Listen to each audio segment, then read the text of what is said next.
Hello and welcome back to Information Technology Fundamentals. This module is going to cover basic troubleshooting for Windows computers.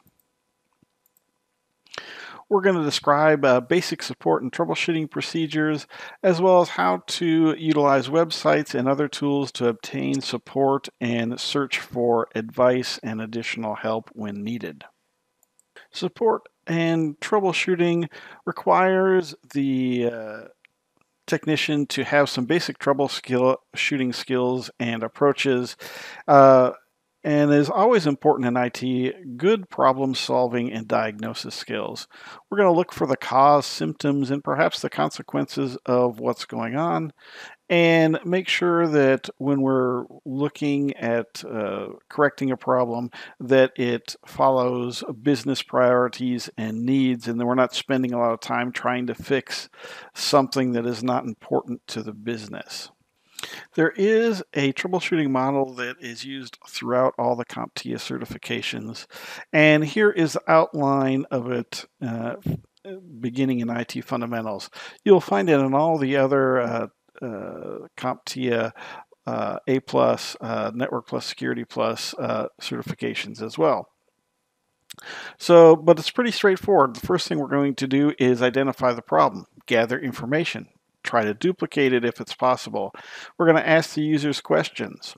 We're then going to begin researching what's happening. We may have an internal knowledge base, or we may turn to the internet if needed. We're going to establish a theory of what happened. We're going to look for the most logical or easiest ways to solve it first. For example, a cable unplugged. Then we're going to test the theory to see if it's successful, if we can determine the cause and if it resolves it. We're going to establish a plan of action to resolve the problem entirely, and we're also going to look to see if it's going to affect anything else. We're going to implement the solution if it's possible, or if needed, depending on our situation, we may need to escalate it to another technician or maybe even back to, for instance, a hardware vendor. After we've completed that, we're going to verify that the system works. And we're going to, if it's possible, to put some preventative measures in place so that it doesn't happen again.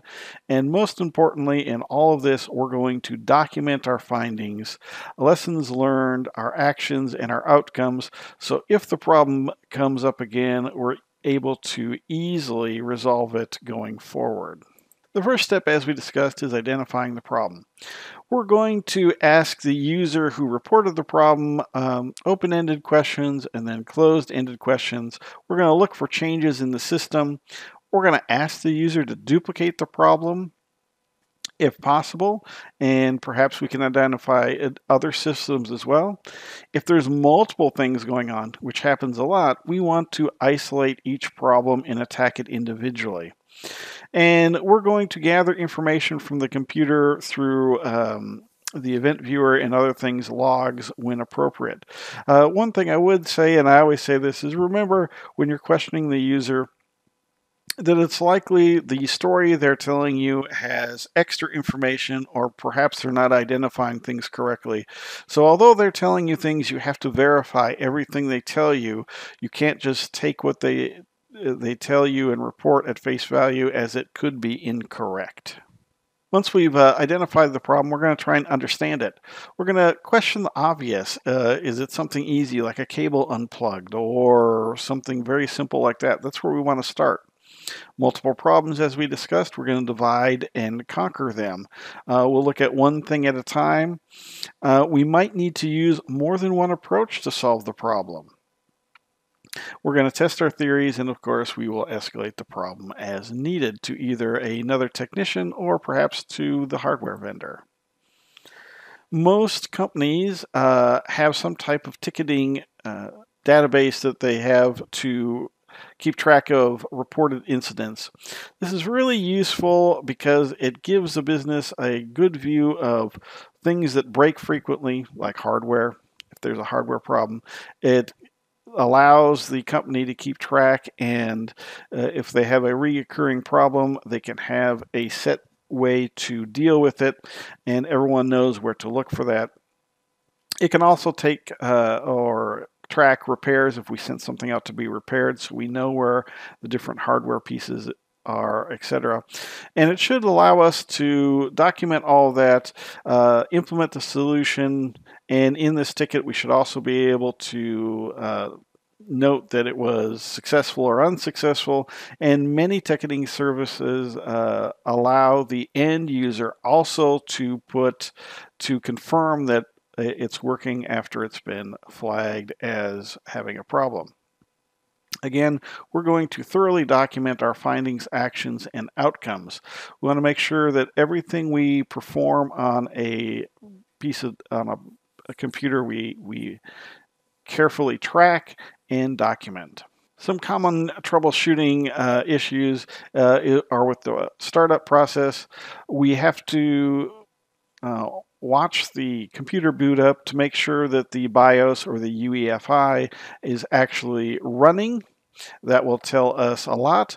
If we don't get to the BIOS or UEFI screen, we should be listening to the power on self-test, which would be a series of beeps. And if we don't hear either of those, that tells us right away there's something wrong with the power supply or power to the computer. So we would check our power, any lights on, any sounds of activities. If you hear beeps from the system, those beeps can the number of beeps will tell you what's going on, and you can look those up on the internet. If we are just getting a dark screen, maybe the monitor is not connected, so we should check the controls and power on the monitor. And of course, if there's other peripherals, we'll want to check those as well. Not having a keyboard plugged in, for example, can cause a computer not to boot up properly. So we want to check for that, make sure everything is connected the way it's supposed to be. Once we've identified that we need more support, for example, software or hardware, we may go to the manufacturer's website. That's a good place to start to see if they have documented the problem that you're trying to solve. After that, you can go to other online places to look for support. Sometimes businesses will have contracts with third-party service centers that you may go through as well. One of the common problems is that drivers are out of date, for example. So you should be able to go to the hardware manufacturer and know how to find and download drivers and updates. Many of the issues that occur with computers have to do with the operating system and how it's set up and and how to use it. Inside Windows, it has a Windows Help and Tips area, although I found over the years most people have never been in here. If you haven't been in here, just go ahead and do a search in the instant search for Windows Help and Tips, and you'll come up with this screen. There are a lot of things in here, including how to set up the computer initially and get connected with networking. Those two are frequent problems for novice computer users. You might also find, if you are trying to work with someone who hasn't used the computer very often, you might point them to this area as well, as there are simple tutorials and a lot of documentation on how to use different parts of the computer. If you have a need to contact technical support at Windows or someplace else, if you have a service contract, you would pull that out and find the name and contact information. If not, you may have to look on the internet. But if you are contacting a vendor for service, you want to make sure you have the version number. For example, if it's software, model and serial number. If it is a piece of hardware, the date it was purchased, and perhaps a good description of the problem. Many of these manufacturers have technical communities and groups where you can go and get some community help. Although realize any help you get from those groups, there is a chance that you're getting bad information. So whatever you read or decide to try on there, make sure that you do it in a way that's not going to negatively impact anything else on your computer or network. If you need to use Google as a search engine, although you can type in the search bar, up at the top and have it search for things. If you want to get more specific, you can use Google's advanced search. Of course, all you would do is type in advanced search on the search bar. You would get this form as we see here, and it can help you narrow the results of what you're looking for. You can specify a lot of different things in here, including exact wording and phrasing, whereas if you type just in the address bar, it's pretty loose. It'll find things that are close. So if we want to be a lot more specific, the advanced search can help you not have to look through so much erroneous results. All right, so we described the basic support and troubleshooting procedures and how to use websites and tools to obtain support and search advice for help.